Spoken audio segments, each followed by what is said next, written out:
अस्सलाम वालेकुम। Hope all of you are doing very well.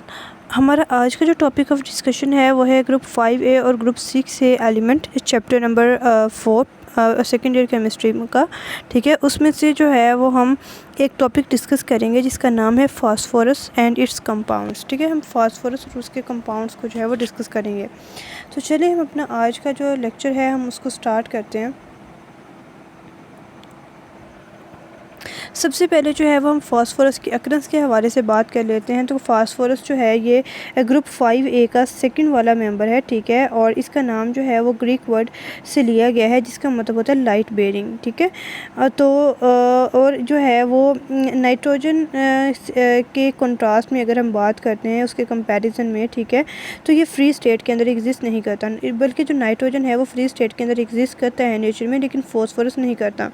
ज़्यादातर कंपाउंड जो होते हैं फास्फोरस के वो फॉस्फेट्स रॉक की फॉर्म में जो है वो पाए जाते हैं। ठीक है, और इसके अलावा ये इम्प्योर CH3PO4 और ट्वाइस और एपिटाइट CA5F PO4 की थ्राइस की फॉर्म के अंदर जो है वो एग्जिस्ट करता है। ठीक है, तो ये कभी भी जो है वो फ्री स्टेट के अंदर एग्जिस्ट नहीं करता, तो ये इन डिफरेंट डिपोजिशन की फॉर्म के अंदर जो है वो ये एग्जिस्ट करता है।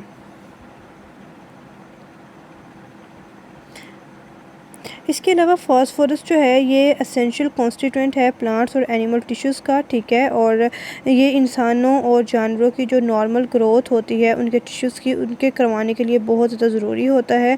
ठीक है, और ये बीजों वगैरह में, सीड्स में, ठीक है, और ये अंडे की जर्दी, नर्व्स में, ब्रेन में, उसके अलावा बोन मैरो में वगैरह के अंदर जो है वो पाया जाता है। तो वहाँ पे ये एज अ लेसिथिन की फॉर्म के अंदर एग्जिस्ट करता है।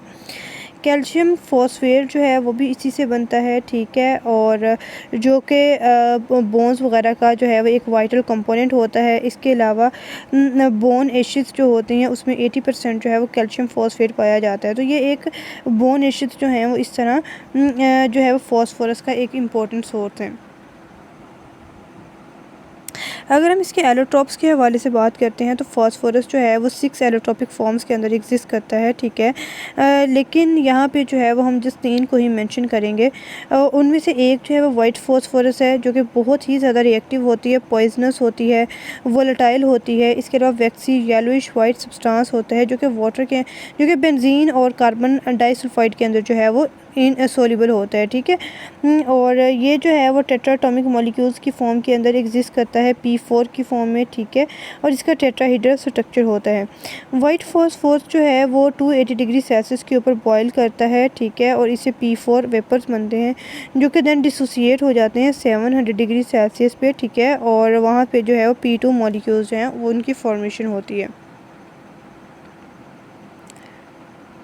तो जो रेड फास्फोरस होती है ये लेस रिएक्टिव होती है और लेस पॉइजनस भी होती है देन अ वाइट फास्फोरस। ठीक है, और इसको जो है अगर आपने प्रिपेयर करना हो तो आप क्या करते हैं कि आप वाइट फास्फोरस को हीट करते हैं। ठीक है, in the presence of small amount of iodine और सल्फ़र। ठीक है, और उससे उनको जो है वो हम एज अ कैटलिस्ट इस्तेमाल करते हैं इस प्रोसेस में। और टेम्परेचर जो है इसके लिए 250 डिग्री सेल्सियस रखा जाता है और वैक्यूम के अंदर जो है ये वाला प्रोसेस हो रहा होता है। टेट्राटॉमिक मॉलिक्यूल जो होते हैं रेड फास्फोरस के वो कंबाइन करते हैं मैक्रो मॉलिक्यूल्स भी बना देते हैं। ठीक है, तो मतलब इनके अंदर जो है ये मैक्रो मॉलिक्यूल बनाने की एबिलिटी जो है वो भी होती है।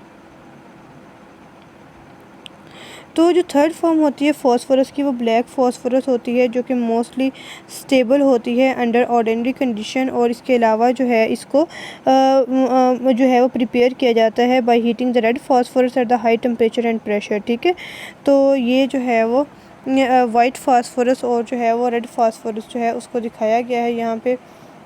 तो जैसे कि हमने पढ़ा था कि जो रेड फास्फोरस होती है वो उसके जो होती है मॉलिक्यूल्स होते हैं वो आपस में कंबाइन होकर मैक्रो मॉलिक्यूल बना देते हैं। तो यहाँ पे भी आप देखें कि रेड फास्फोरस के जो मॉलिक्यूल हैं वो आपस में जो है वो अटैच हुए हैं और उन्होंने मैक्रो मॉलिक्यूल जो है बनाया हुआ है। तो यही हमारा आज का लेक्चर था। आई होप कि आपको क्लियर हो गया होगा। अगर आपको कहीं से समझ नहीं आई तो देन आप कमेंट सेक्शन में पूछ सकते हैं। अल्लाह हाफिज़।